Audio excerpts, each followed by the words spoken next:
The world is in the midst of climate change. The disruption in the ecosystem has severely affected livelihoods, food security, and health in different communities. Last June 2022, policymakers, academia, and experts from the private sector and financial institutions came together in the 4th Asia Finance Forum to discuss the latest innovations and trends in financing sustainable infrastructure for driving transition to net zero and supporting financial inclusion.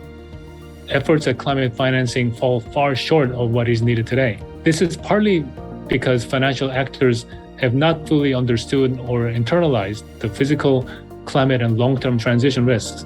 Delegates shared their efforts in filling the funding gaps by creating government policies, partnerships, and innovative funding instruments for climate financing. Asia is responsible for more than 50% of the world's emissions, and that share will only rise in the near term. Asia is home to billions of people that will be most exposed to the impacts of unmitigated climate change. And crucially, Asia is home to many of the solutions.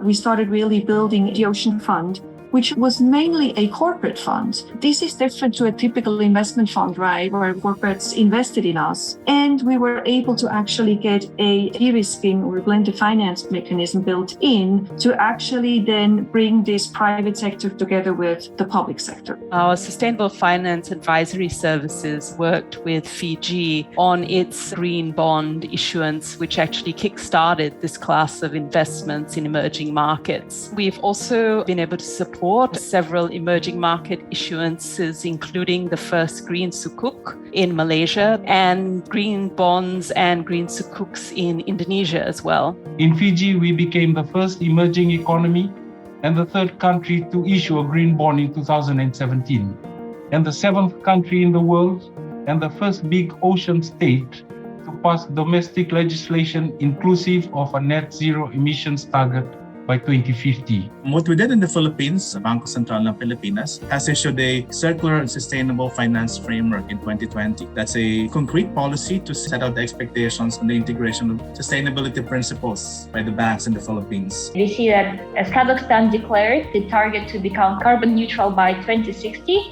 while it can be a challenge, we can make progress and we can ensure that solutions benefit all groups. So we see that the demand that they have is having targeted solutions. We have targeted financing products in loans already for businesses, but I think the potential that is untapped yet is having more targeted, more niche products, say in green financing solutions just for women. One of the most challenging and important transformation is for countries to achieve a just transition from coal to affordable and reliable sustainable energy.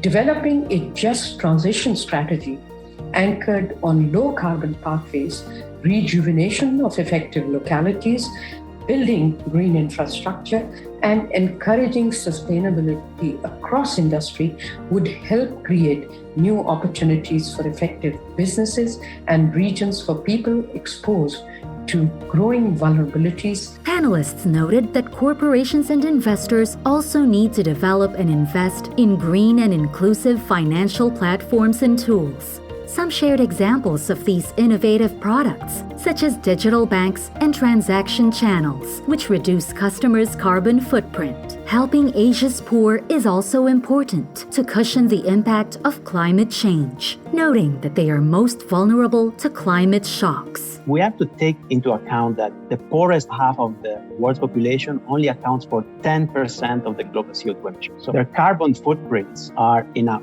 global context, they are very tiny. But at the same time, low-income communities are the hardest hit by climate-related disasters and environmental impacts. I think we need to start by shifting our perspective on how we think about the space of financial inclusion and climate change and the intersection between the two. What we do, which is I think interesting, is that we also build in other aspects into the solution to meet certain shocks. We build in access to emergency credit that if an adverse event like a climate shock happen, that they should be able to access credit in an easy to access and well-priced way.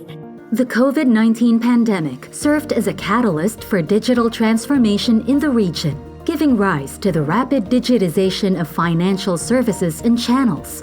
Experts highlighted the advantage of this seismic shift and see this as a way forward into a more green, inclusive, and innovative future. To achieve the potential of these innovations, policymakers and regulators in developing countries are working together with international institutions and private sector through public-private partnership and dialogue to ensure development of innovative and green and inclusive businesses and jobs. How are we going to be able to address this transition that we're facing and do so successfully, bringing together that radical collaboration, bringing together the need for greater transparency, disclosure in our portfolios and our investment decisions, making sure that we have mechanisms and incentives to move the needle, as it were, making sure that we're able to attract the knowledge and know-how, bring in new technologies. And if we can bring all of that together, we are cautiously optimistic that the future will look brighter.